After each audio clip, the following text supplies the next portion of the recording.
散月明誰點綴？天容海色本澄清。元符3年，蘇軾預設北歸，他回頭望一眼儋州，深深鞠躬。我本海南民，寄生西蜀州，今日離去，不忘此地。海上烏雲密布，暴雨起，巨浪打船。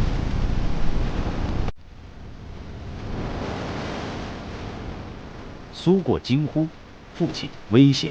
蘇軾睜眼大笑：“雲散月明誰點綴？天容海色本澄清。”風平雨歇，海面如鏡，陽光灑落。他望着遠方，吟誦：“九死南荒無不恨，茲由奇絕冠平生。”經歷一切，他已然成名。